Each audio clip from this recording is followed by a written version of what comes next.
Last thing we're going to do for the videos of today is to show you how we graph this so you can see just how tariffs change price and output. Okay, so we'll say that this is the normal supply and demand curve of of cars. All right, so this is the cars graph. Okay, and this is the domestic demand for cars. Domestic means in the United States. So this is our demand for cars, okay, in the United States. And this is the domestic supply. So the supply of cars made in the United States.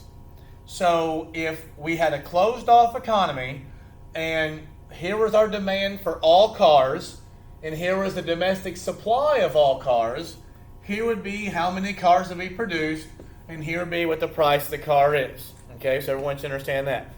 Okay, but the reality is we don't just buy cars made in America. We buy cars made from all over the place. So there's more supply that we get to actually choose from, which would mean if we're going to be increasing the supply, if you'll remember, one of the reasons we changed supply curves is if there's a change in the number of producers. And much so in cars, there aren't just domestic producers, there are foreign producers, which mean there would be another supply curve. This would be the supply curve of the world. This is the amount of cars the world is producing, okay, that we can choose from. And you can see it like when there's an increase in supply, you see now actually we have more cars to choose from. We'll say Q sub W for the world. And you can see it actually lowers the price. So because we have free trade, because there are more cars to choose from, and it doesn't be cars, it can be shoes or socks or backpacks or beer or bourbon or what. Actually, to be fair, bourbon would just be in Kentucky. Beer or whatever. This is what it looks like, okay? So you get more stuff to choose from and you get a lower price. The problem with this is that many American companies cannot actually produce that much. Or they cannot actually compete at this lower price.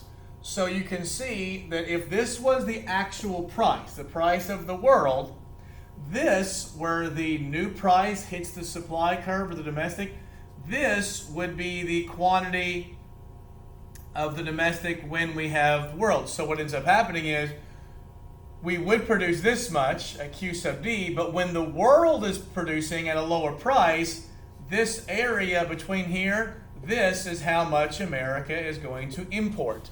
We're going to import this much after the world has put all their goods into our market, lowering the price of goods. So what this does is it means we're going to be importing stuff because prices are lower. Well, there are a lot of companies, American companies, that don't like this because we're choosing to buy someone else's stuff. So what they will do is they will go to the government and complain and say, we need protection from outside competition. And the government can say, well, no, we're not going to help you because we like it that our consumers have more to choose from and the price is lower.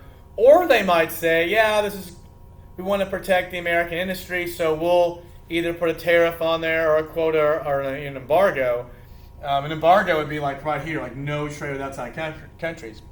But what they oftentimes will do is they will choose a tariff.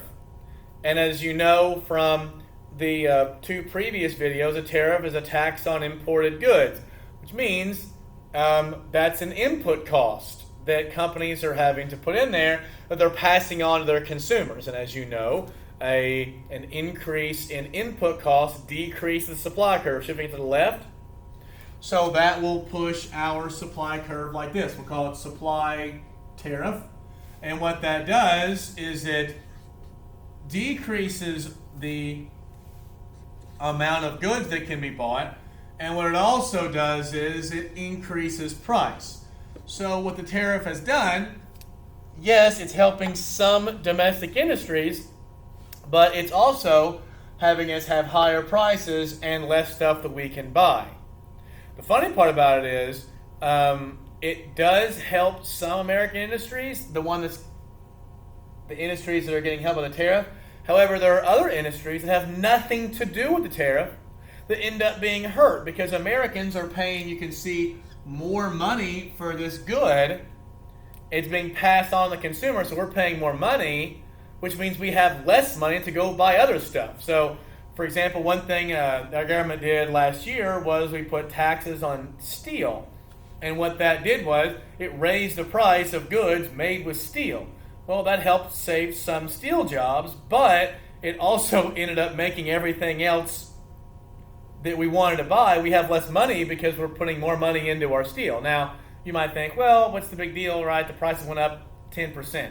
Well, it's not a big deal for us, but once you add all of that together, it can be hurting restaurants. It can be hurting, different places where we would be spending our money. We don't have as much to spend now. So this is how we graph a tariff. This is how we graph, to be fair, a quota. It's a decrease in supply, which raises the price and gives us less crap that we can buy.